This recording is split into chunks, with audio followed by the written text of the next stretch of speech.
this course is going to be an introduction to how Amazon FBA works, how you can get started, and just to give you a ton of information about whether or not you think this might be a business model for you, because we've seen so much success from this program. We know it works, the blueprint's there, and this is going to introduce that. It's going to be very exciting, and I really am so excited for you to be here.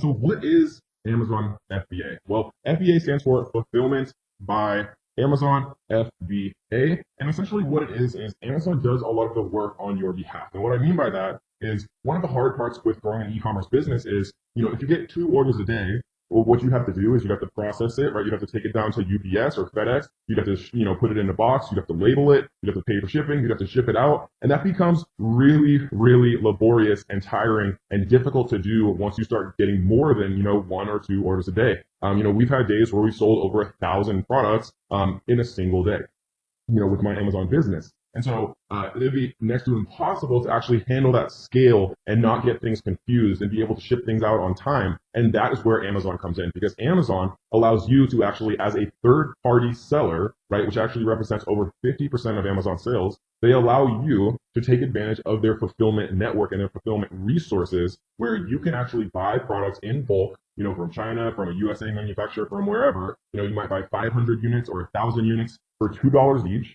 Ship them into an Amazon FBA warehouse in the USA, right, directly from China, straight to Amazon. You never see or touch any of your products, right, and this will all make sense later on. But you can ship it directly from your manufacturer into Amazon, and then Amazon, every time you get a sale from customers that are already browsing Amazon for your product, every time you get a sale, Amazon actually does all of the fulfillment for you. They grab your product, they put it in a box, they put the label on, they ship it out, they handle all of that, and they just literally send you your profit. And so that is why Amazon FBA has been such an amazing process, because it just works, right? And you don't have to do a lot of the work. You can do it from anywhere in the world. And it's just a really amazing way to actually get started making some passive income online. So there are 2 different types of plans, for Amazon FBA. But essentially, Amazon takes a 15% referral fee for you having access to millions and millions of Amazon's customers, right? The last I heard, over 82% of households have an active Amazon Prime membership, which is insane, right? 82% of households in the United States have an Amazon Prime membership. So you can sign up for free as an individual seller, right? You pay a per unit cost every time you sell something, or you can join as what's called a professional seller, where I believe you pay $39.99 a month. And then you don't have any per unit fee. So if you're just getting started, you can sign up as an individual seller. You can always switch it to a professional seller later on once you have some inventory and things like that. So that way you're not paying any money while you're waiting for your units to actually ship in. You can sign up as an individual. You can always change it later on. You can sign up just with your own, as a person with your social security number and things like that if you want to, or you can sign up with what's called an LLC, which is a business. All right, what is up, y'all? So this video is going to be about examples of perfect products to sell on Amazon, and I'm going to explain exactly why they're perfect, right? Because it's very important to understand and be able to conceptualize and picture why these products are perfect to sell on Amazon, kind of in your mind, so that every time you actually evaluate kind of an opportunity, with Amazon FBA and when you're doing product research, whether or not you can kind of go through these steps in your head and say, okay, is this going to be a perfect product, right? So, a great example is scrunchies. Scrunchies probably couldn't be any cheaper to create. I would guess that this is literally like a piece of rubber with a very small amount of velvet or whatever it is. They're selling it for $10. I can't imagine this being more than 10 cents to create, if that, especially if you're ordering in bulk. And then, another thing that I like to think about is, of course, cost, right? But then breakability. You could probably package this in an envelope, and you could throw it against the ground 100 million times, and literally, it would not break. And then cost of shipping, right? So scrunchies are incredibly cheap, incredibly light. The cost of shipping would be nothing, whether it's by air or by sea. Shipping by sea, the weight doesn't matter as much, but shipping by air, the weight does matter, right? So sea is just volumetric. So if you're shipping, a blown up beach ball, it's going to be the same cost as if you're shipping, 20 bowling balls for the most part. But with air shipping, if you have incredibly light stuff, you can restock faster, especially if you have things that are very small, non-breakable, and extremely light, like scrunchies, for example, so you can maximize your profit margin. Another one that is a great idea, or was a great idea at a certain time, right? All the things that I'm showing now obviously are not the perfect products to sell now. I can't obviously reveal the perfect products to sell now, but these are a perfect example of a product that would be extremely giftable. I love gift products, gift style products for a couple of reasons. When you get a gift from someone, society has told us that it's taboo to return that gift. And so the return rates for gift items or giftable items is significantly lower than the return rate of, say, like an electronic item that people can't figure out, or they don't know how to use, or, it might break in transit and not work correctly, or, whatever the case may be. But if it's a giftable product, right, it's not going to be like that. And this is a product that I've actually sold before. Scratch off World Map, and we were selling like, $30,000 or more a day, for all of December last year. And now, like, the overall kind of niche is much more saturated, and it's, not a great product to get into at this point. But when we got into it, it was an incredible product to get into. And we were selling, just silly numbers, in December, because everyone and their mother and their uncle and their aunt was buying somebody a scratch off map. And so that's the perfect example of a product that we are not going to restock. We're just going to let it sell itself out during this Q4 and during this December, and then we're never going to restock it. But we'll just make a stupid amount of money again this year, just like we did last year. So another example, right? These costs are like $1 to create if you're buying them in bulk. Sometimes like $1.70 or so to actually get it landed in the United States. And most of them are selling for, some of them are selling for $30, right? So a product that costs $2 that sells for $30, you're selling it for essentially over 15 times more than it actually costs to create. So it gives you a lot of kind of wiggle room when it comes to PPC, when it comes to, having really nice photos done and things like that. And the larger profit margin you can have, obviously, is better because it allows you to make, smarter decisions about things, and that's always a good thing. So the ultimate example of the perfect Amazon FBA product at one point, right? It has the passion, it has the love. Right, people are not concerned about price when they're buying a wedding ring replacement, a silicone ring. Right, they're not concerned with price. Even though if you think about it, this probably costs a cent to make. This is literally a tiny piece of rubber. It's not breakable at all. Right, it literally has love and intrinsic meaning and emotional meaning. When people are buying things for their spouse, people that they love, their price sensitivity is incredibly low. This is definitely like a birthday present for dad, or a gift for uncle, or whatever, or I guess a gift for husband, or whatever the case may be, right? And it's literally tiny. You could fit probably 100,000 of these into like a carton, if depending on how you packaged it.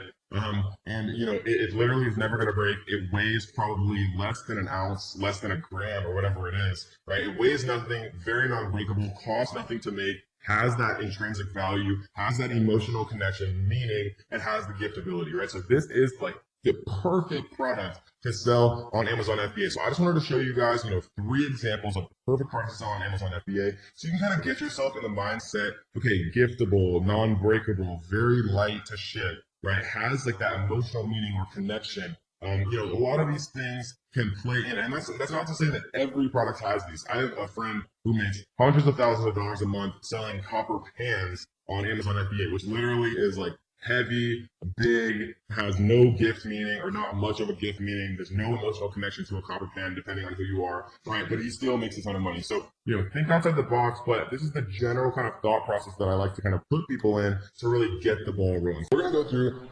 the entire Amazon FBA lifecycle. Part 1, where we start, right? The beginning of the whole process is product research. Doing product research, finding a product that has, good revenue, that has between $7,000 and $30,000 a month revenue, generally is a good range. If it's slightly outside that, that's okay, right? But remember, refer back to the 5 steps of product research. Product research is part 1. You want to find something with, relatively high revenues, relatively low amounts of actual reviews, so there's not too much competition.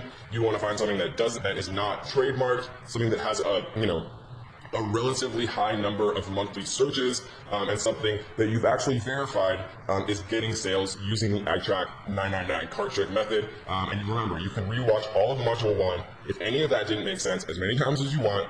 There's never any reason to feel overwhelmed because I got your back. So after you do product research, the next part is you identify manufacturers, and we go over that In Module 2, how to find the best manufacturers in the world, and then how to get the highest quality with the lowest possible cost. We go over a lot of different strategies to really, leverage multiple manufacturers against each other so that you get the best possible value.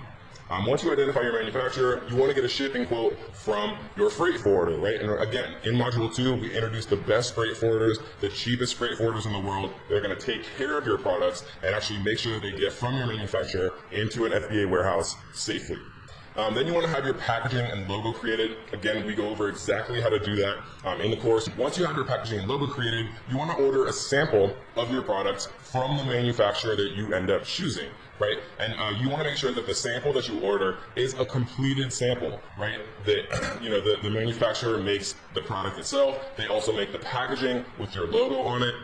So it really does look how a final product would look. And a lot of people make this mistake where they order just a sample of the product instead of a final sample. And you want to make sure everything is perfect, that the packaging looks good, that they include your all the things that they should include on the packaging, that the product looks good, that it's high quality. And then once you have that product sent to you, that sample sent to you, then you can do product photography, right? You can either send it to yourself or you can send it to a product photographer. If you want to take those images yourself, you can. I definitely recommend using a professional service, which we talk about later on in the course. Again, every step of this entire process we go through in detail. I just wanted to kind of give you a summary up front so you understand that it's actually not that hard, it's not that overwhelming, and it's very, very feasible to do, which is why so many of our students have had so much success doing this. Then you want to create an optimized product listing. So a product listing is nothing more than what you see on Amazon every single day, right? Nothing crazy at all.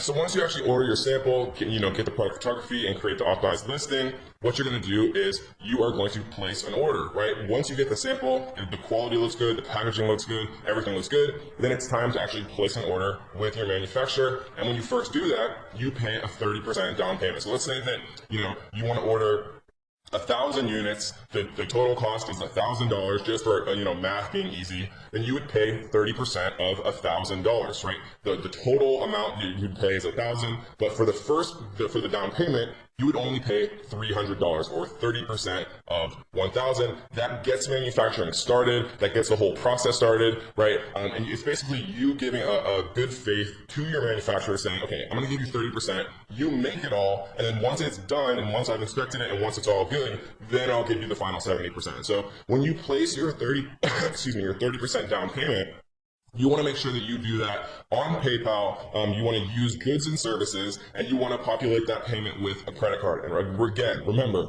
we're going to go through all of this in detail in the later modules. Don't worry at all. We're going to go through everything step by step. I just wanted to give you a holistic look.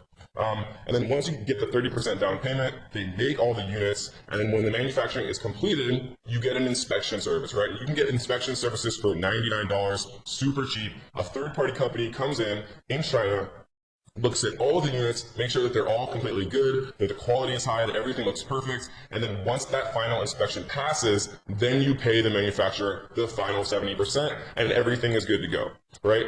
Once you pay that 70%, you tell your freight forwarder, which is the company that handles all the shipping, that everything's good. The freight forwarder picks it up from the manufacturer in China, and they actually ship it over to the prep center in the USA. One thing that's important to understand, which we're going to explain more in Module 2, is what's called FOB. FOB, right, or FOB shipping, basically means freight on board. If your manufacturer themselves are going to ship the products from the floor of the manufacturer once they're completed to the port in China, then the manufacturer is going to charge you a fee to do that, right? Because they're handling that element of the shipping. If you want to just make it super easy, just tell the manufacturer, no, once the products are complete, my freight forwarder will pick them up from the factory and then take them all the way to the FBA warehouse in the United States.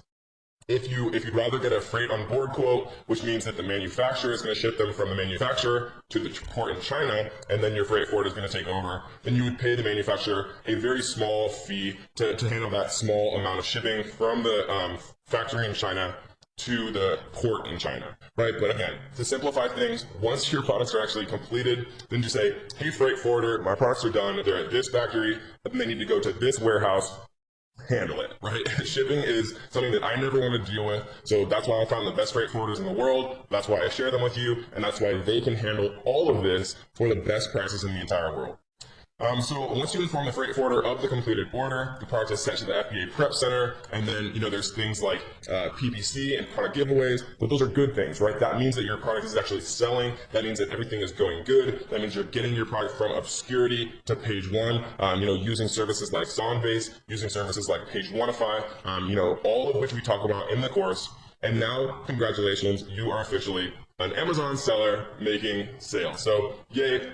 Again, I wanted to make this for you guys to make it super simple. Product research, find a manufacturer, get a quote from the freight forwarder to ship your products from your manufacturer to the USA. You have your packaging, your logo created. You order a sample to make sure everything looks good. Once you have that sample, you have a product photographer take beautiful pictures of it. You create an optimized listing. Once you get your sample, everything's good. Then you place an order with your manufacturer. You pay 30% down payment to get everything started. Once your manufacturer is done manufacturing everything, then you get an inspection to make sure all the units look good. You pay the final 70%. Once everything's done, you've paid, your freight forwarder picks it up from your manufacturer in China, gets it to the FBA warehouse in the United States, and then you are now officially an Amazon seller, ready to start making sales. This video is going to be about, should you borrow money to be able to actually expand your business faster? And the answer normally, guys, is it depends on you, right? Like, I'm very responsible with my credit cards. I financed my entire Amazon FBA business using credit cards when I first started. But it depends on you, right? If you're not good at managing finances and things like that, then maybe a credit card doesn't make sense. Maybe it only makes sense to use the money that you currently have. But for most people, right, I think it makes a huge amount of sense to actually use financing and borrow money if you do it in the right way, right? The best way by far to actually do this is by using what's called a 0% APR credit card. So you see right here the annual percentage rate, 0% intro for 15 months from account opening on purchases. This means that you can use as much of, let's say they give you a $5,000 limit, that means that they will give you essentially a $5,000 loan for 15 months for $0, right? For zero cost, no interest, literally telling you that for the first 15 months, you can spend 100% of the money that they allow you to have to borrow, right? And you'll pay zero interest. That is a very, very good deal. It's very, very hard to find in the real world. And this is an incredible card also because you get unlimited 1.5% cash back. That means if you spend $100, right, you get $1.50 in cash back, and it starts to add up very quickly as you start to make larger and larger purchases. And you can, do all types of things. You can pay for your product photos with your credit card. You can pay the down payment for your actual product with your credit card. Sometimes you can even pay the 70% final payment with your credit card if you're using PayPal and you work out that you split the fees with your supplier, which we'll talk about in detail later on, right? This is the best possible way to borrow money and leverage yourself in a stronger way when you're actually starting on Amazon FBA, because usually the biggest restriction that I've heard from my students and that people have is availability of capital, right? If you had $10,000, $20,000, you could invest in more products, and the more products that you invest in, if you've done your due diligence, and you're actually putting in work and making sure that they're going to be a good product, the more good products that you invest in, the more money that you'll make faster. That's why I was able to make, over $1,000 a day pretty much instantly when I started Amazon FBA, because I invested in multiple products at once rather than just buying one product and, it taking 1 to 3 months for it to actually arrive in an Amazon warehouse to be able to be sold, right? So I was more impatient. I had a lot of confidence in myself, and I didn't have a course or anything like that. If I had this course, I would have put my whole life savings into products, and I would have made, a 7-figure business in my first 6 months. So this is what I recommend for sure. If you're not in the USA or you have terrible credit or can't get approved for this particular card, right? This is my #1 recommendation, no question. That's it, right? If you can get this, do it. Use it for everything. Get a second product, get a third product. Leverage yourself, right? If you're doing your due diligence up front, there's never a reason why more availability of capital would not be a good thing for you, because it just means that you can make more profit. If you can't get the Chase Freedom Unlimited card, it's the best, no question. 10,000 reviews, 4.5 stars, very, very good.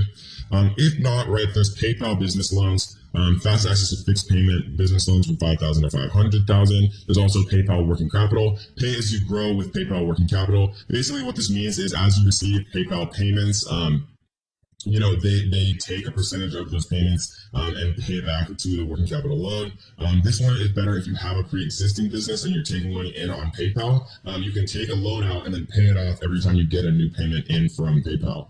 So this is a good one if you have a pre-existing business and you're accepting PayPal transactions. Cabbage is another one, right? It's the same thing kind of as the small business loan for PayPal. Again, guys, though, you don't want to do these without knowing what you're signing up for, because PayPal and Cabbage and every other loan person in the entire world charges you an APR, right? And so you don't want to be paying an APR that's going to be higher than your actual profit margin. So if you're estimating that you're going to make 40% profit margin, right, and you're going to make that in 3 months, maybe it still makes sense to take out a loan, even if it's like a 16% APR. So read the fine print, right? These are some much significantly less enticing options, but they are options that I've had students make work, right? Because if you're making a 40-50% profit margin on your products, then taking a loan out to get that product that you're paying 16% on, you're still obviously making an additional 30% profit that you wouldn't otherwise be making, and you're able to expand faster. But again, the best possible way and the best possible method that I've ever found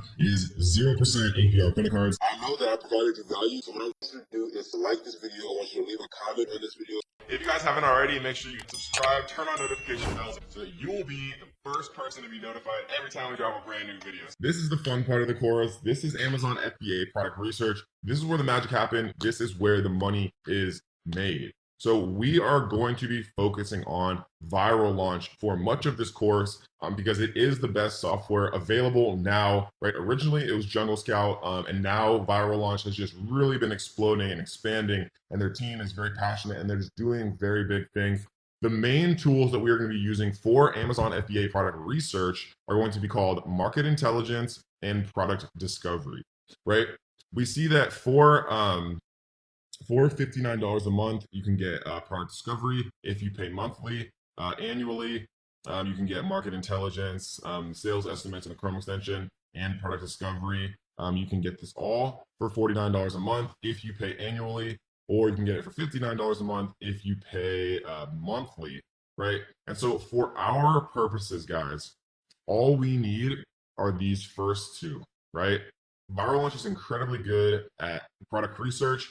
For keyword research and all of this, we are going to save you guys some money, and we are going to recommend another tool when we get to it. But for most of the stuff that we're going to be doing for the entire course, right, as far as product research, photos, a lot of different things, Viral Launch provides the best service. The main things we're going to be concerned with are market intelligence and product discovery. As you can see, you get all of that for the intermediate pricing.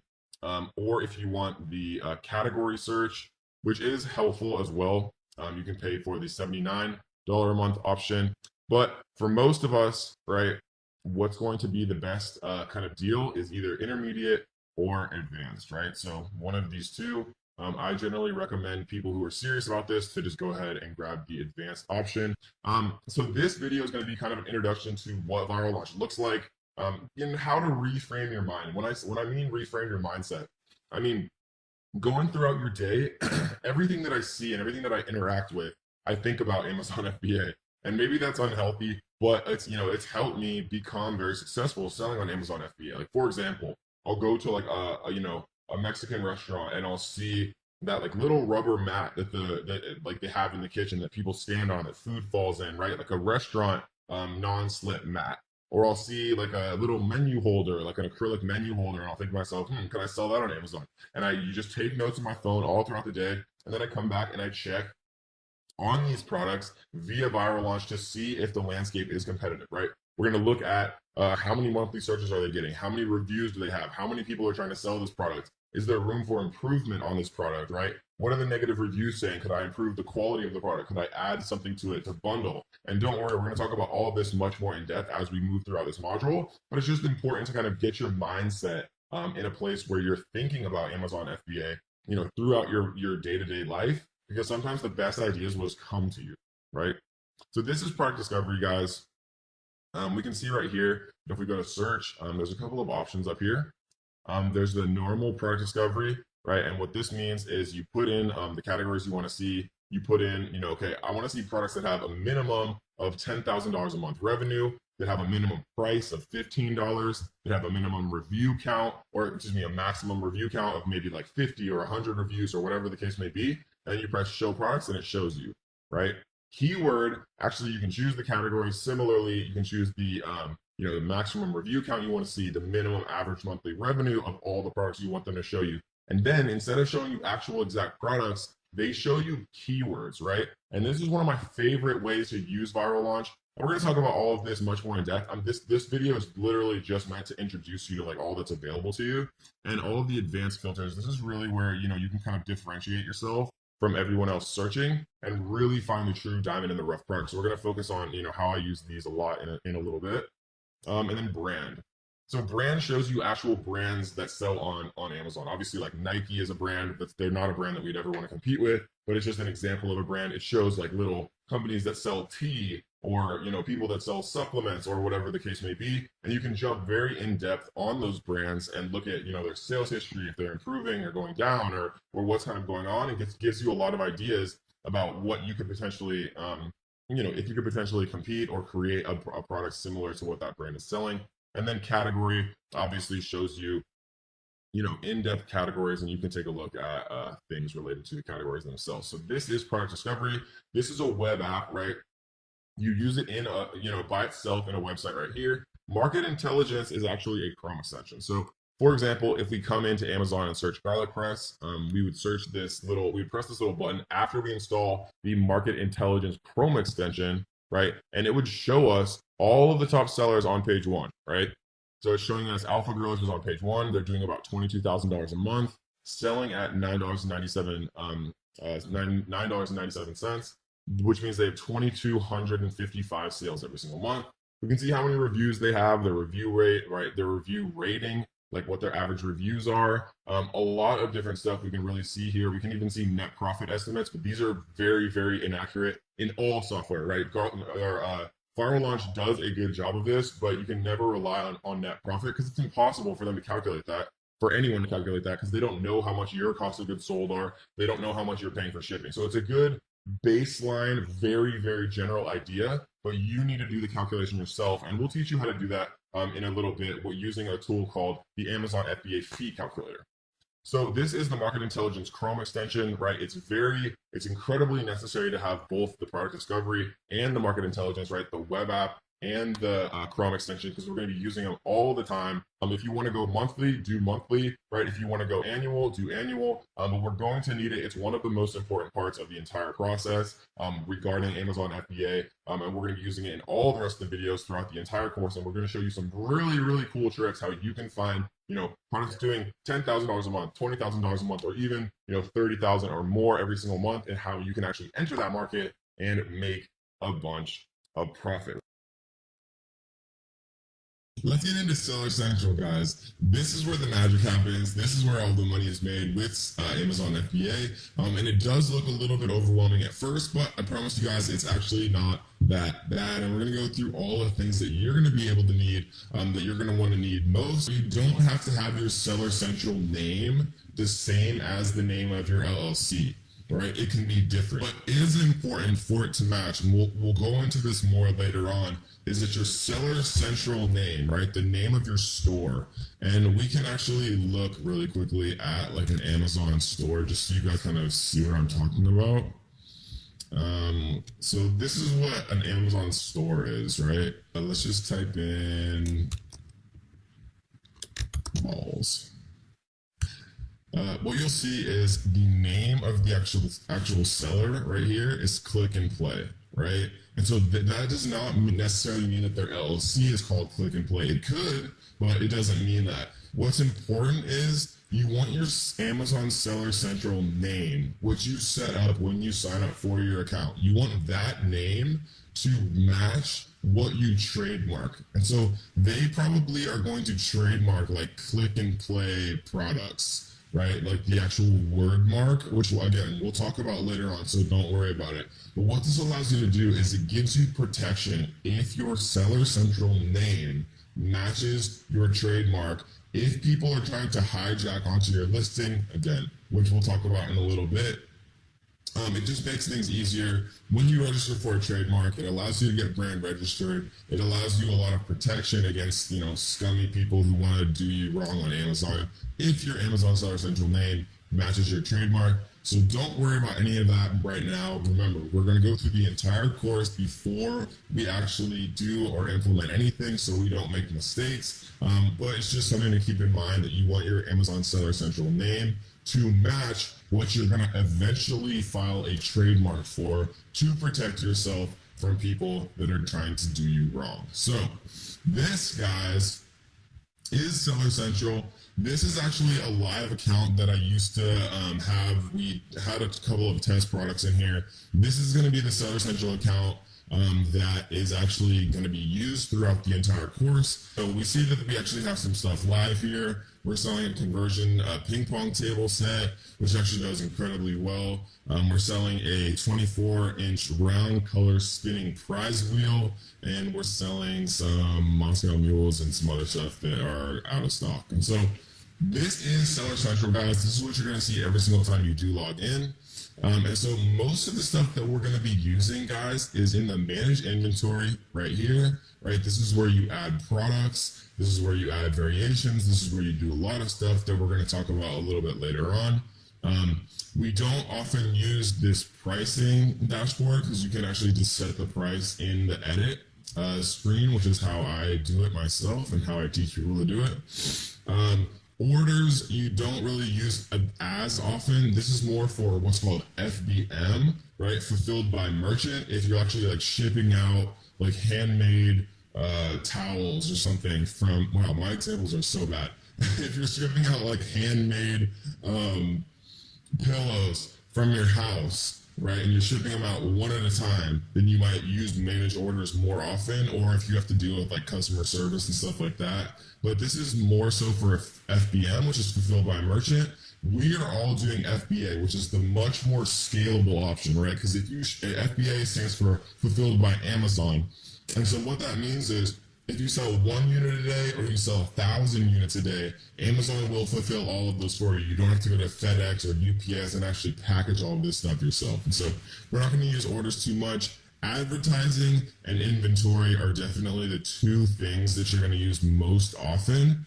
We're going to talk extremely in depth about the advertising section later on in the course. When we actually go into marketing, we're going to talk about how to sell things via Amazon's internal platform, Amazon PPC. All right, we're going to talk about how to sell your products on Amazon with Instagram. We're going to talk about how to sell your products on Amazon with Facebook ads, the best way. We're going to go super deep into marketing, and we're telling you everything that you possibly need to know about that. This is just meant to be kind of a introduction to Seller Central, just so it doesn't look as overwhelming, right? And then obviously you have some reports here, which we're going to talk about later on, and then performance if you ever have any issues like with your account or claims or anything like that.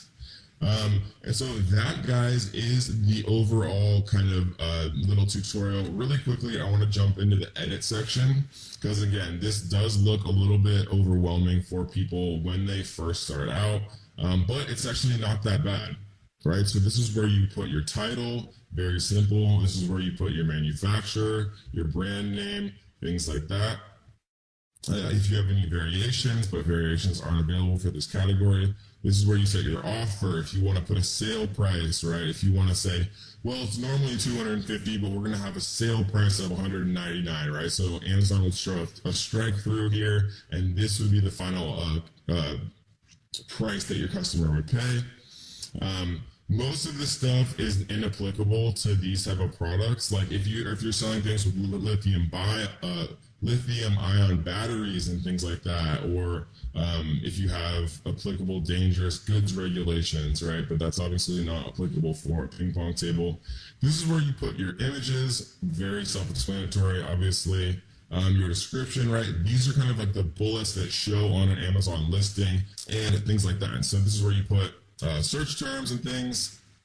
And that's pretty much it, guys. It's very simple. And most of the time that we spend in Seller Central, again, will be in the inventory section and in the advertising section. So that is your overview for Seller Central, guys.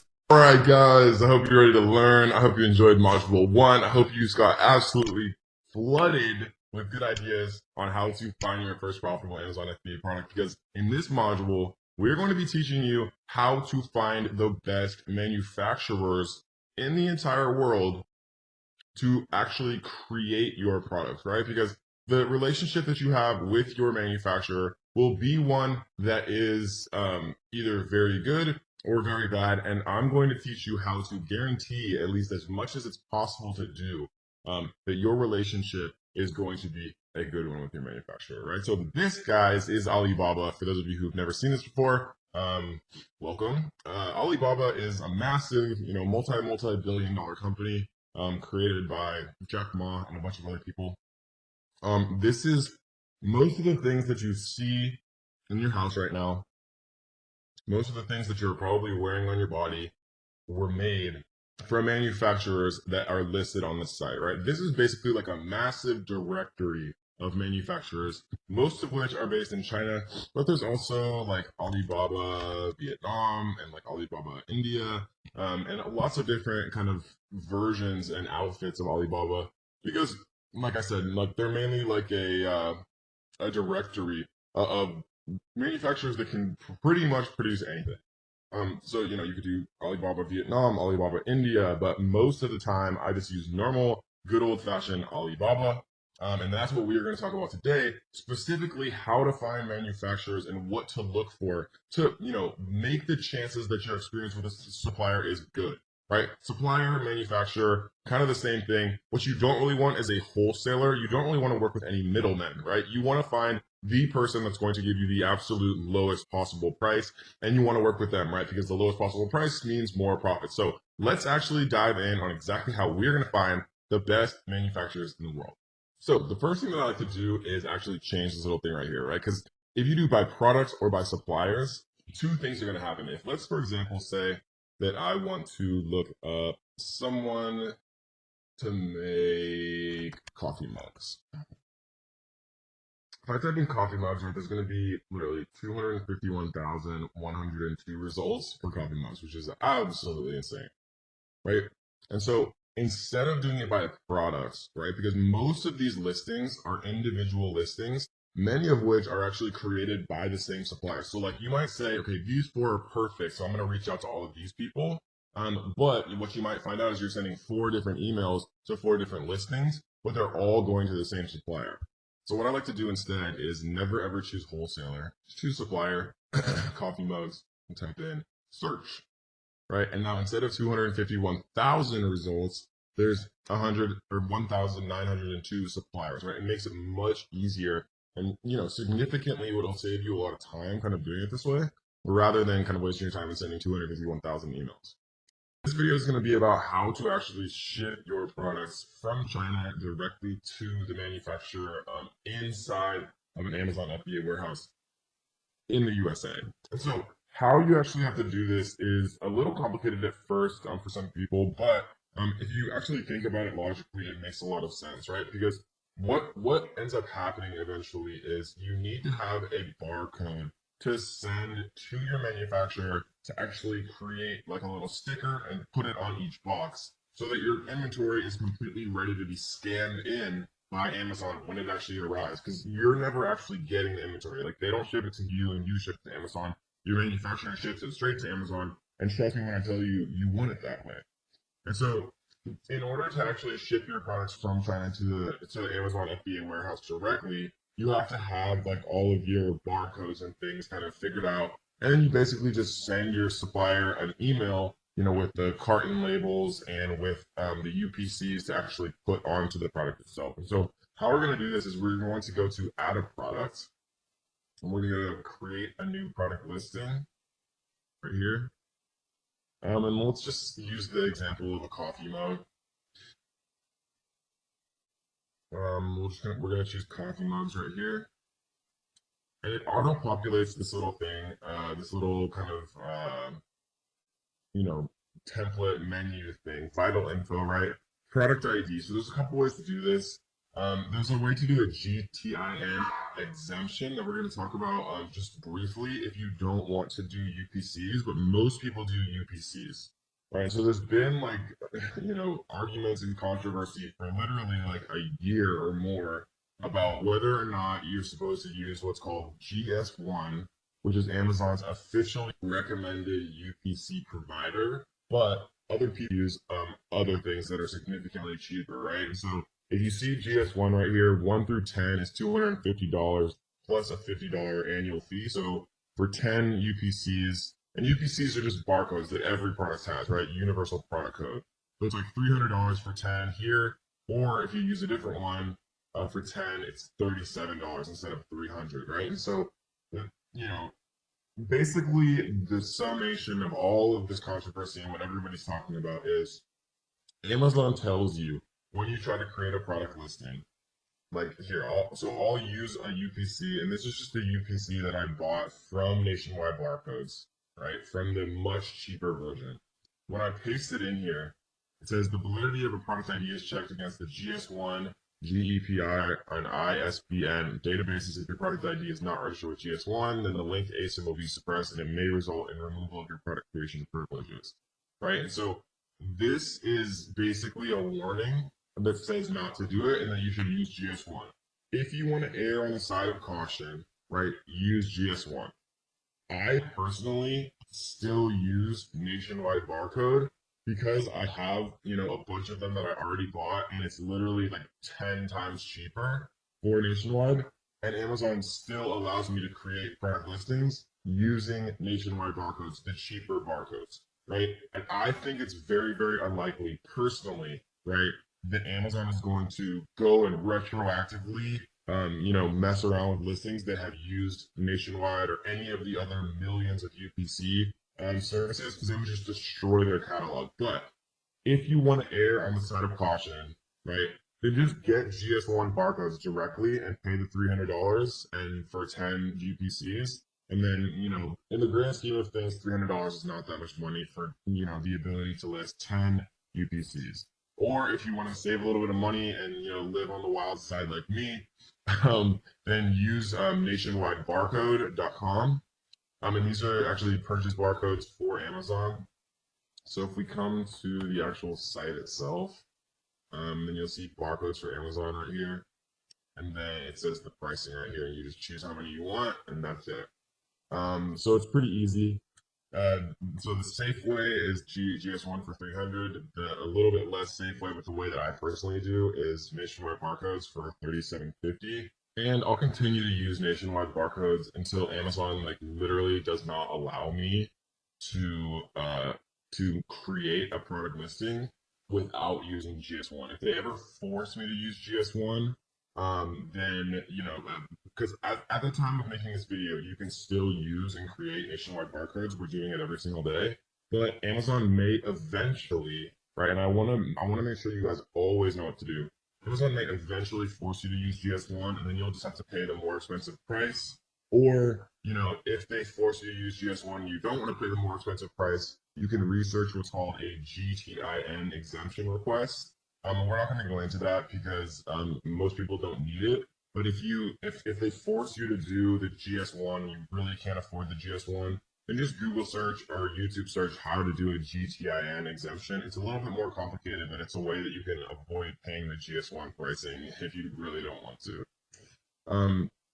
Okay, cool. So we're gonna make this. We're just gonna say coffee mug for mom. We're gonna say the brand name is Coffee Mugs, 3 Z's. The offer, and this isn't that important right now because all we're doing right now is creating a listing so that we can actually get what's called the FN SKU, right? Because the FN SKU is what we're gonna have to send to our supplier. And once we send that to our supplier, then they're gonna be able to print out little stickers that they're gonna put on every single one of our coffee mugs. And then once they're sent from the manufacturer to Amazon, Amazon's able to actually scan all of those in. Right, so we're just gonna put 1999 here. We're gonna put new. And the fulfillment channel, I want Amazon to ship and provide customer service for my items if they sell, right? This is Amazon FBA. I want to ship this item myself. This is Amazon FBM, right? Fulfilled by merchant. So we're gonna save and finish here. Your listing is being created. This process may take up to 30 minutes. Please check back and change your listing fulfilled by Amazon at that time. So we're just going to press continue. All right, and I'm going to pause the video really quick, and then once it's actually up, then I'm going to show you guys the next step. All right, guys, so here's the listing that we looked at. So if we click this one right here, then we can do action on. And what we're going to do is, normally you do print item labels, but sometimes it gives you an error, right? So no items submitted. I wanted to show you guys that because I've just had so many students ask me about that particular error. So what we're going to do to fix that is click this little checkbox and then go to change to fulfilled by Amazon. Even though I know we selected that to start, it's like this weird thing that just happens. So what we're going to do is we're going to go to convert and send inventory and save and continue. Just there below, this form is not been completed. Add dangerous good information. Is this product a battery? Does it utilize batteries? No. Product regulation information. Is this product considered dangerous goods or hazardous material? No. It's a copy block. Submit. And now we're going to save and continue.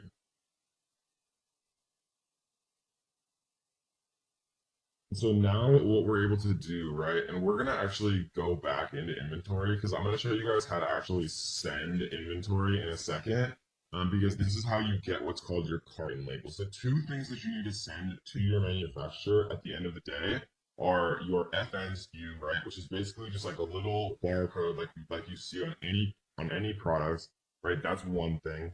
The second thing that you need to send is called the carton label. So let's say that you have like 100 coffee mugs. Each one of those 100 coffee mugs is in a little cardboard package. It has a little sticker with the UPC on it, right? And then let's say that 100 of those fit inside of one carton. Then you'd also need one carton label. So you'd have 100 little FN SKUs all printed on the box with the coffee mug is inside, right? All 100 all have their own little sticker. Then all of them are inside one carton, and then that carton has a carton label. We're going to show you how to do both of those right now. So what we're going to do is we're going to print item label.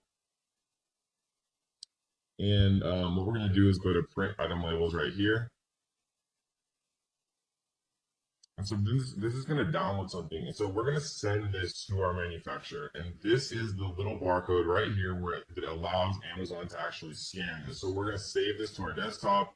And we're going to call this coffee mug FN SKU. And this is one of the two things that we need to send to our manufacturer. This is what goes on each individual cardboard packaging for every single one of our products.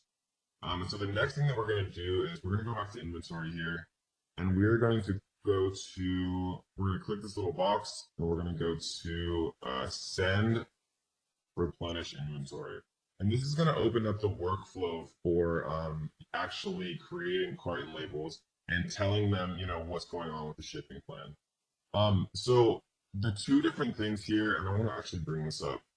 Individual products, if your shipment consists of individual items with different SKUs and in different conditions, it's almost never individual products because it would be very strange to put different products in like the same cartons and things like that. Case pack products, if your shipment consists of cases previously packaged by the manufacturer that contain identical items with matching SKUs in the same condition, excuse me. So we're going to click this and we're going to go to continue to shipping plan. And what we're going to do is we are going to actually fill this out. So your supplier is going to be able to tell you how many units are coming, per case. They might say, yeah, well, okay, so 48 units fit per case, and you guys ordered 200 or whatever the case may be, so there's going to be a number of cases, right? So something that I like to do actually, and this is a good little note to take down, is you want to ask up front how many units are going to be in each case, right? Because and the reason that I say that is because if they say 48 units fits per case, but you order 200 units, then there's going to be that awkward 48 times 4, right? So there's going to be like 8 missing units, and then it just gets a little tricky. Instead, order 48. If they say there's 48 per case, right, or per carton, then order 48 times X, like the number of cartons that you want to reach that number that we taught you how to do when you're actually inventory forecasting and choosing how many products that you want to sell to be able to sell, and factor in giveaways for that 90-day or that 3-month period. So let's just assume that they said there's 48 units per case. And let's say that we wanted to buy, 48 times 4, then there'd be 192 total units here. Your supplier is going to be able to give you the measurements in inches. I usually just keep it inches. They usually give it to you in centimeters, but I'll do inches. So let's just guess that it's 12 inches by 4 by 6, or something like that, right? And let's say that it's 0.5 pounds. And again, your manufacturer is going to tell you exactly, what's going on with this. So you can just like literally enter it. So we're gonna go save, and then continue. And so we are going to prep this, right? Because how I prefer to do things is your manufacturer literally does everything. They package it, they put the UPCs, they put all the codes, everything that you need onto it, and then they just ship it completely finished and ready to kind of be ready to roll to the manufacturer. And so we're going to go to continue. And for this one, all products must have the scannable barcode for non-commingled products, and Amazon product label will need to be affixed to each unit. You can print off and apply the labels in this page, or have Amazon apply the labels for you for a fee. Right, so we're going to go to continue. And it's going to create your shipping plan here, right? And you can call it whatever you want. You can say like coffee mug shipping plan. And then it's going to show you ship to LGBA Rialto, California, right? And so this is going to be the actual address that you're going to ship to. And so we're going to approve the shipment here. And then the last thing that happens here is it's going to give you the carton labels, right? And all of this stuff you can actually just work out with your freight forwarder. And so I'm going to talk about exactly who we use and who we recommend for freight forwarding. But I would always check with your freight forwarder because I, to be perfectly honest, hate dealing with shipping, and I'm not a shipping company. But we're going to give you guys and introduce literally the cheapest, best quality shipping company that I've ever seen and that I've ever used and I've ever worked with. We're going to talk about that in a second. So we're just going to leave this how it is. How will this shipment be packed? I'll do multiple boxes. Right, and then how will you provide box content? You can use the web form. So you can basically just write the same thing, 48 units per box. Number of boxes, box weight, right? They'll tell you all of this stuff, box dimensions. You could say 12, 24, 36, something like that. Confirm.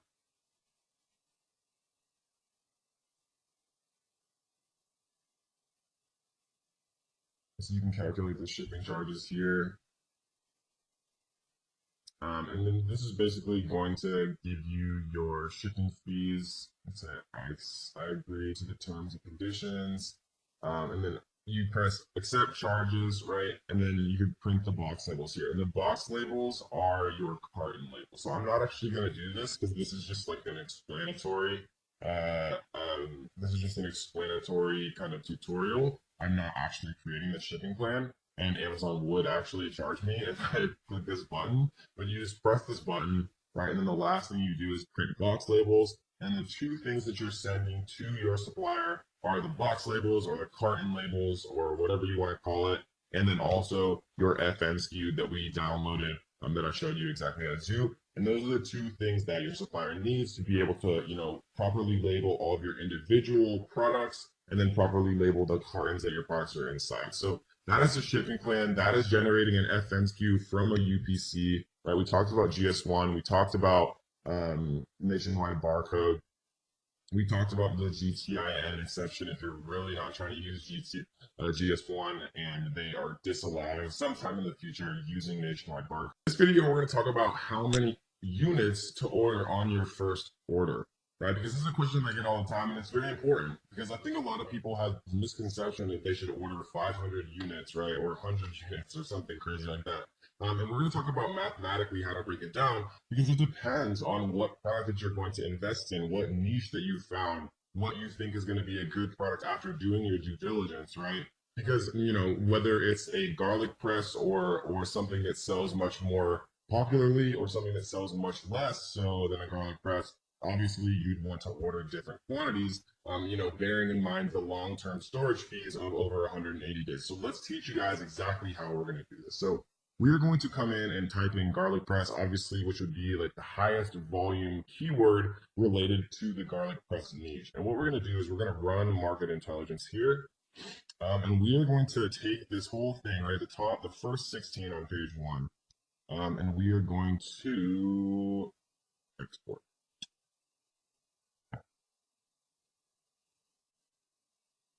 All right, we're going to open this up, and let's take a quick look, right, because what we're concerned with here is monthly sales. So monthly sales added up right here is 14,720. 14,720. So what we're going to do is we're going to open up a calculator and we're going to type in 14,720 and we're going to divide by 16. So that means that the average seller on page 1 sells 920 units per month.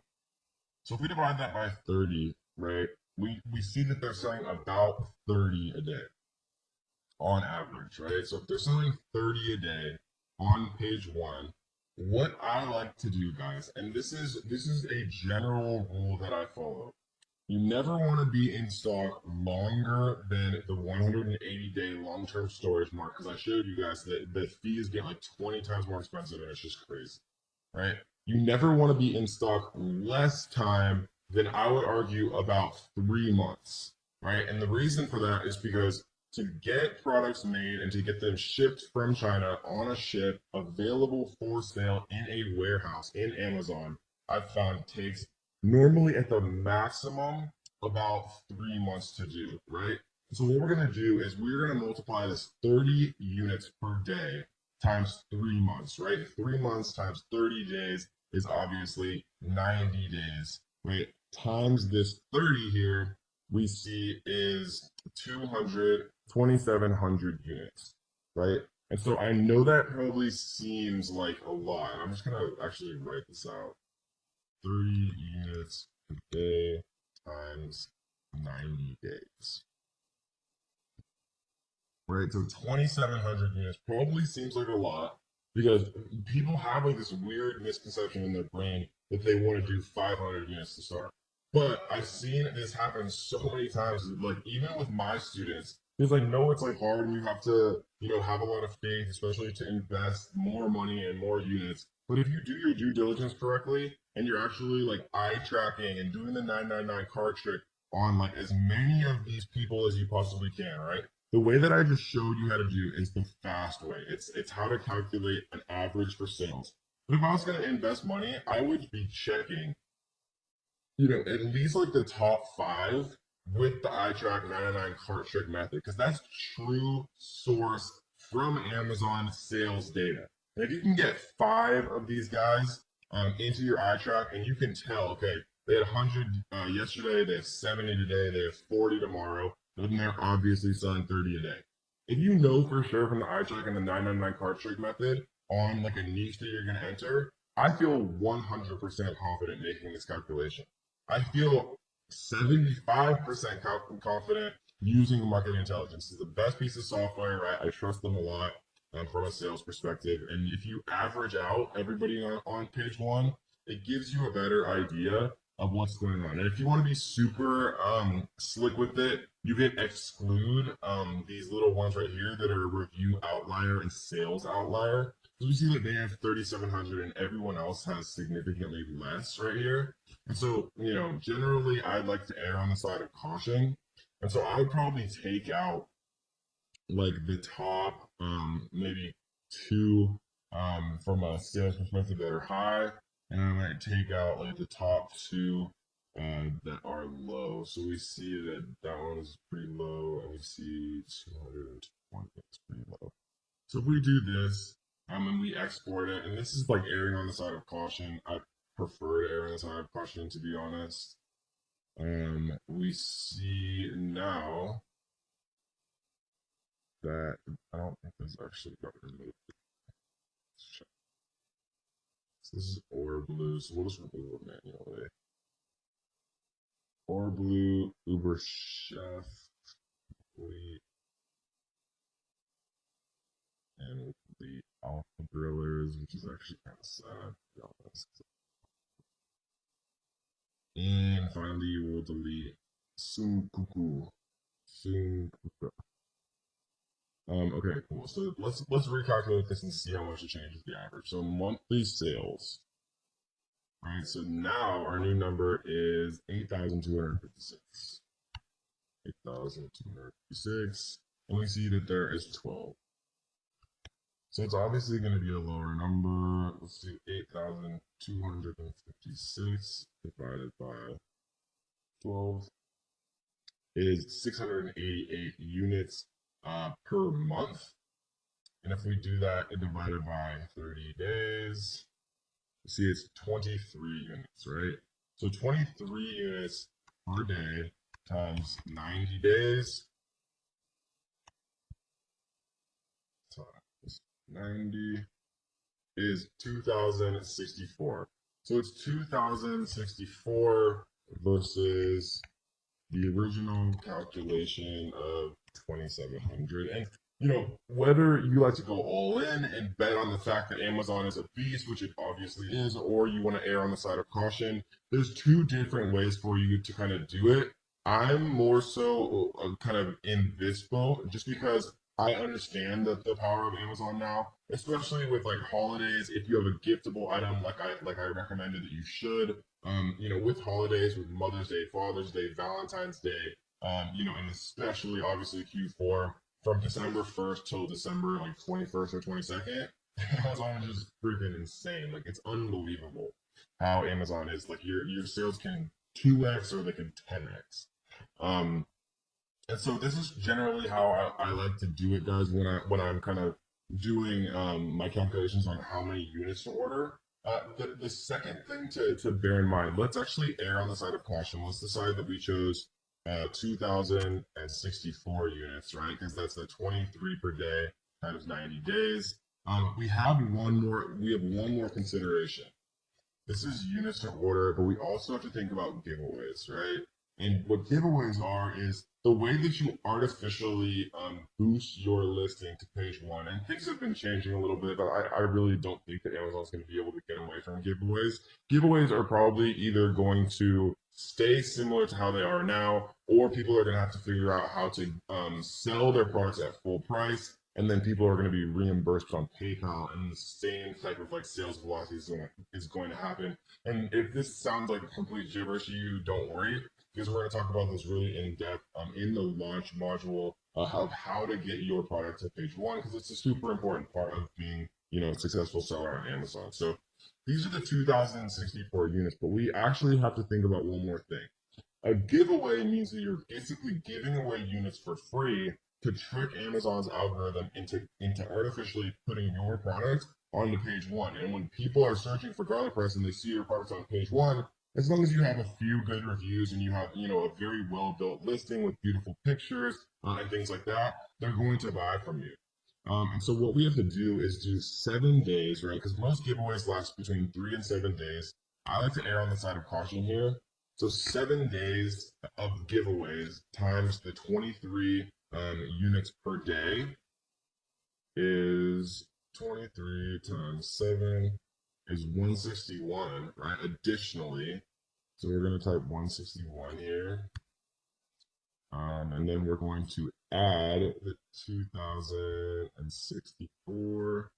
And so that's going to give us a final order amount of 22225. And that, guys, is how you do basic inventory forecasting. The biggest thing that would be a differential would be once you kind of understand what's going on with holidays. So, like for example, when we do inventory forecasting for one of my companies that's very gift oriented, we'll literally order 10 times as many units because we know we're going to sell 10 times as many units from December 1st to December 23rd. So 22 extra days instead of multiplying it by 1, we'll multiply it by 10 and we'll order that many more units. And so when you're first getting started, it's very, very difficult to do that. So I generally recommend that you err on the side of caution unless you have some disposable income and you want to bet on Amazon, right? What you can do if you want to be a little bit more risky is you can come into like camel, for example, and let's just choose one of these really quick. So let's choose the good old alpha thrillers. And then we'll grab the ace in here. We'll put this in. And then what we can do is we can look at the sales rank and we can actually look at when things spiked up. So if we look at May, October, March, August, right? So this is August of 2015. We see September of 2017 here. So we see that there's no major change for this particular product. With the BSR, it's very, very consistently extremely high, right? So it's been selling a ton all year round. There's no major spike for Christmas. But like, for example, if we went in here and typed in like Christmas stockings or something like that, we might see something different. Let's take a look. We're gonna skip the sponsored ones and just come into this top one. Grab this here. We're gonna paste in this ASIN into camel. And what I would expect to see is really high little rankings, yeah, right around Christmas. So you see that like in June, they drop all the way down to 810,000 in the bestseller ranking. But then right when it gets to November and December right here, it jumps all the way up to being like literally almost at number 1. And yet these are selling like absolutely crazy. Obviously all right around Q4 and Christmas time. This is an extreme example because it's literally Christmas stockings. But you can tell if things are seasonal around, Mother's Day, Father's Day, Valentine's Day, Thanksgiving, Christmas, Halloween, like Halloween costumes. Or I have friends who sell Halloween costumes. I have friends who sell paper plates that have footballs on them, and they sell them one time a year just for Super Bowl parties, and they literally make like hundreds of thousands of dollars in that one like week or two leading up to the Super Bowl because they just sell just an unbelievable amount of paper plates. And so that, guys, is how you do inventory forecasting. Again, just to kind of summarize, what we're doing is we're literally doing a kind of a viral launch. We're doing a summation of the amount sold, kind of taking out the outliers, dividing it by 30, right? Because these are monthly sales to get kind of a per day number of sales, just because it makes it easier. Obviously, you can just multiply it by 3 if you want, but it just makes it easier for me to get per day because it helps with giveaways and things like that. Once you have per day, then I multiply it by 90 days because I like to have 3 months stock. I like to order 3 months stock because that's generally how long it takes to reorder. So once you kind of start to get low, a little bit lower, then you reorder, right? Once you kind of get that, once you get your feet wet, once you feel those sales, once you kind of start to see, okay, this does work, I can make a bunch of money doing this if I'm doing things correctly, then you'll start to get a sense of how many you're actually consistently selling, how many you start to sell for holidays and things like that. And then if you're riskier, you can look at camel and Google Trends and things like that to see and try to guess maybe ordering more units. But sometimes it's fun selling out and just not having like the kind of stress and feeling like you're ordering way too much. And so that's kind of how you order for 90 days. You never want to reach that 180-day long-term storage, guys. Welcome to module 3, where we're going to talk about how to make a perfect listing, or as close to a perfect listing as is possible to do. We're going to talk about a lot of different resources, the software that I use that is super, super key to creating, a fully optimized listing, kind of introductorily in this first video, and we're going to go much more in depth, in future videos about how to do these things the right way, like, how to create a title the right way, how to create backend keywords the right way, how to create your description the right way. We're going to talk about, where and how to get product photos done and a bunch of fun things like that. But first, we're going to literally create our listing. And we kind of did this a little bit just so we could get our FN SKU in the last module. But we're going to talk a little bit more in depth about how to actually do these things, and specifically a few things that would just be very, very difficult to know, to avoid as a beginner. I'm going to kind of tell you guys a lot of the things that I've learned over the years and all the mistakes that I've made and things like that, to save you guys a lot of time and energy, and headaches and stuff like that. So the first thing we're going to do is we're going to add a product. We're going to create a new product listing right here. The reason that it allows you to do it like this is if you're going to sell on someone's listing. So let's say that somebody's selling a garlic press. Amazon actually allows you as another seller to also sell on that person's listing, right? That's what most people commonly refer to as a hijacker.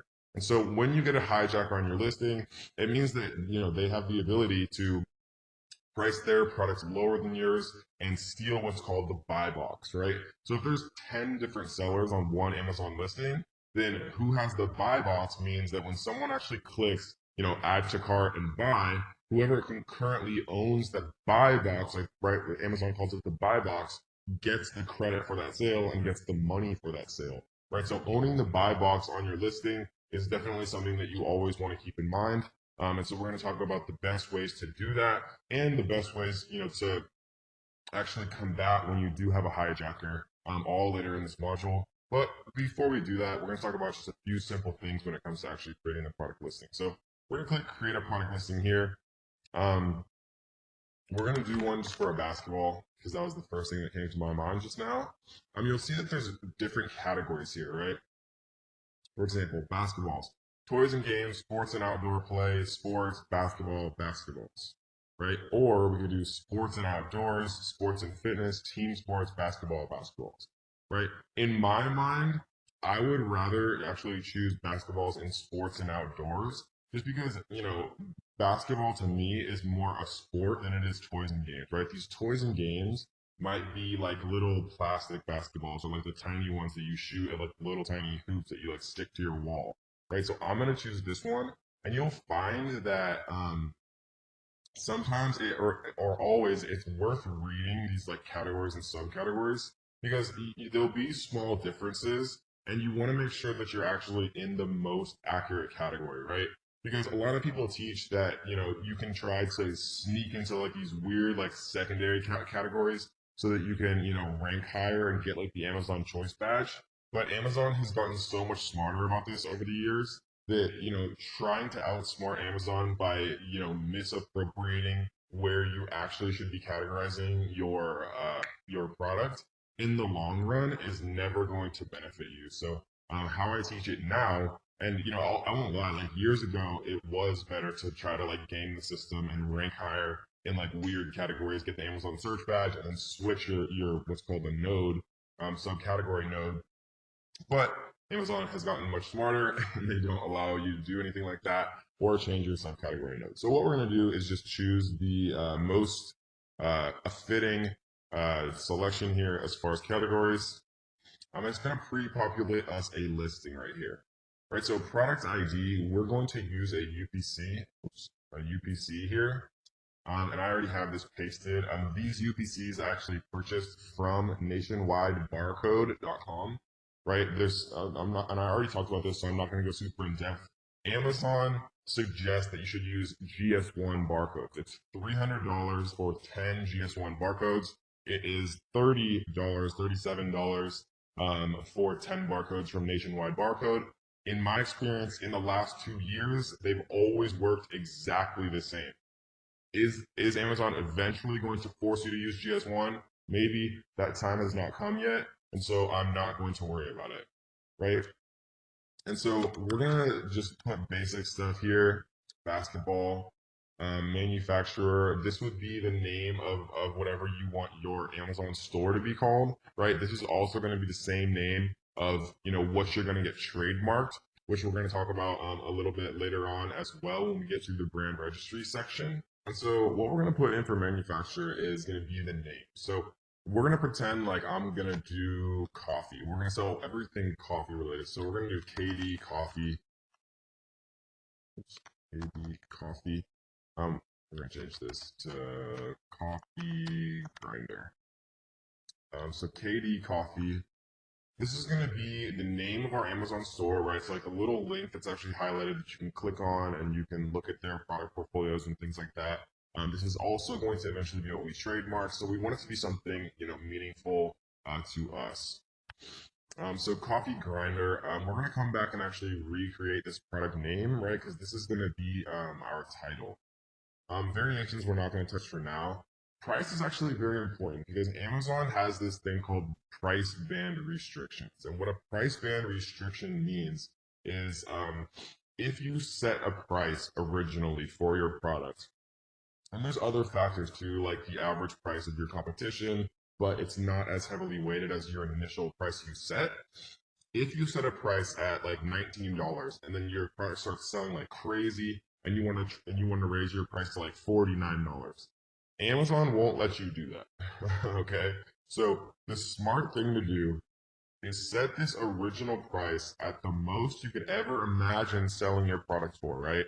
And we've sold coffee mugs and wine glasses in the past during the regular year for like $14.99 or $19.99. And sometimes because of supply and demand, and because we were stocking out and things like that, we would raise them to just crazy prices like $69.95 or like $79.95, literally like 4 to 7 times more expensive. And so now every time that I'm setting an initial price, because you can actually lower it, but you can't raise it. So for a coffee grinder, and I'll literally open up Amazon here. Let's type in coffee grinder. I don't know why I'm spelling. So we see that there's the most expensive one I see is 40. Here's a 99.99. Here's 139. So I see 139. So let's see what their actual price is. This is probably the sale price. So this is their actual price. They set the price up. Okay, so what we're going to do is we are going to set it at 139.90. And we're going to save it as new. And again, fulfillment channel, I want Amazon to ship and provide customer service for more items that they sell. This basically just means Amazon FBA, fulfilled by Amazon. Images, we're going to leave blank for now because we haven't had those actually made yet. And we're going to save and finish. So that, guys, is how you create a shell of a listing, right? We're going to get much deeper in this section of how to actually create the bullet points, right? And what I mean by the bullet points is like right here, right? They've done a terrible job here creating their bullets, but I'm going to show you guys how to do it right. We're going to show you how to make a fully optimized title. Again, they've done a terrible job here. No offense, Baratza, but we're going to show you how to do it the right way. And even this image could definitely use some work. This is a very boring image in my opinion.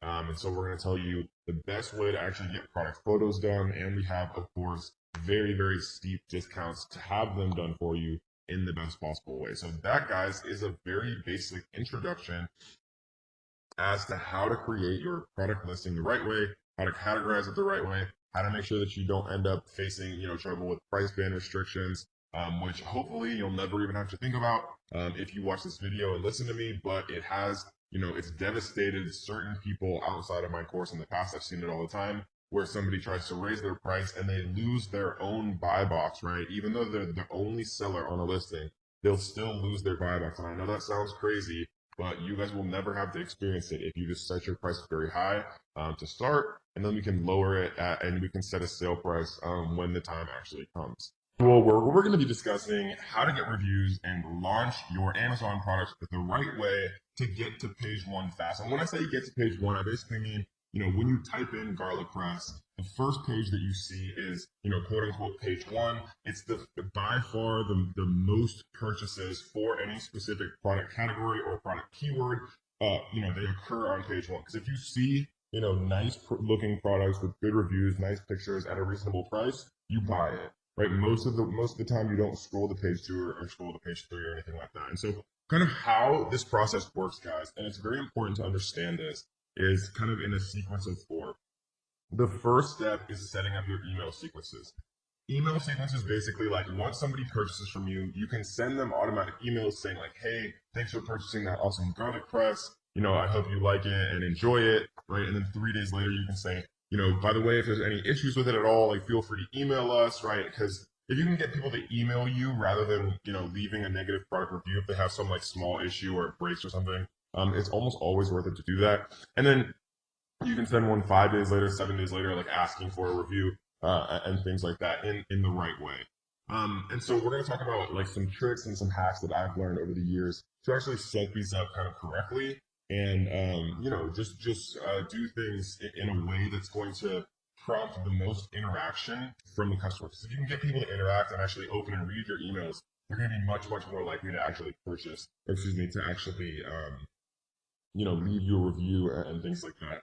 And so how it works, guys, is you set up the email templates. Once you set up the email templates, then the next step really is getting those first initial reviews, because getting the first initial reviews is very difficult. The best ways to get reviews, right, are through the Amazon Early Reviewer Program. This is the best way to get reviews.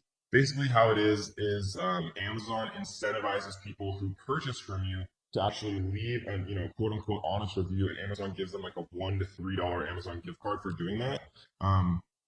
Basically, it gets you up to 5 reviews, and they incentivize people with $3 gift cards. You aren't charged until you receive a review through the program, and enrollment covers an entire SKU variant family. Amazon offers rewards, blah blah blah. Okay, cool. So you basically pay, I think it's $60 to get your first 5 reviews. They're very important. Having reviews is very important for when you actually like launch and go live and things like that. And so you want to set up your emails first so that every customer who buys from you actually gets your follow-up emails and is much more likely to review and do the things that you want. And then you set up the Amazon Early Reviewer Program, because as people start to buy from you, the Amazon Early Reviewer Program will incentivize them to leave reviews that are okay by Amazon, because Amazon has become increasingly, strict and, for lack of a better word, whack AF about reviews, and they've been really clamping down on everything related to reviews. And so we're going to go through, the best service that is coming up with some very intuitive and innovative ways to help collect reviews, because nowadays, getting a review is almost basically contingent on having a full price sale. So like when you're running giveaways and things like that, those reviews have been sticking and less. And what I mean by giveaways is, incentivizing people to purchase your products by offering them at like 95% off or whatever it is. We're going to get to all that later on. I just want you guys to kind of understand the process. So email sequence first, so everyone gets your emails. They're much more likely to leave reviews. And then you want to set up the Amazon Early Reviewer Program, right? Then you actually set up your giveaways. So under advertising here, we're in promotions. We're going to talk about giveaways. And so basically the giveaways that we're going to be using are, percentage off giveaways, where you can, say, okay, well, this product we're offering, 100 of them for 95% off. And the reason that you do that is by basically you trick Amazon's algorithm into thinking that you're having sales every day when really you're giving away products because they register the same. Amazon has recently changed some of how they actually interact in that way. And what I mean by that is, you used to be able to, like, let's say that the person in the first position on page 1 was selling 10 units a day.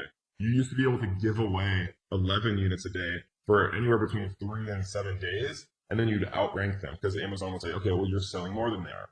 That has changed recently, and Amazon has still not settled on what they're going to do. And so, the service that we've been using is kind of the leader at this, where, they're mixing in some external traffic. Amazon heavily rewards external traffic, mixing in some full price, quote unquote giveaways. And how that happens is somebody buys your product for full price, and then, you reimburse them. You basically pay upfront to the service, and then they reimburse all those people who buy your product at full price. And then you basically pay them back. And so we're going to talk about all of that later on. I just want to introduce this. So the next part obviously is promotions. We'll set up promotions. And then the last part is turning on PPC when you launch a product. Because you want to, once you have your email set up, once you have your Amazon Early Reviewer Program, once you set up your promotion and you're starting to run it, then you want to turn on PPC. Once you're starting to get some organic rank, and Amazon's trying to figure out what you're ranking for as you're starting to launch launch your product and run giveaways, you want to launch PPC kind of at that same point. Once you have, I start PPC immediately. Some people recommend starting PPC once you have like between 1 and 5 reviews. Obviously, you're gonna waste a little bit more money starting PPC immediately. But I just do it because I'd rather launch a day faster and waste a little bit of money than not waste anything and launch once I have reviews, because it can take like 3 to 5 days or even longer sometimes to get your first review with the Amazon early reviewer program. I know that I provided you value, so what I want you to do is to like this video. I want you to leave a comment on this video. If you guys haven't already, make sure you subscribe, turn on notification bells so that you will be the first person to be notified every time we drop a brand new video. If you want to learn more, I do have a completely free course, and there will be a link down underneath this description, guys. Completely for free, 100%. So I hope you guys enjoyed this one, and let's get to the next.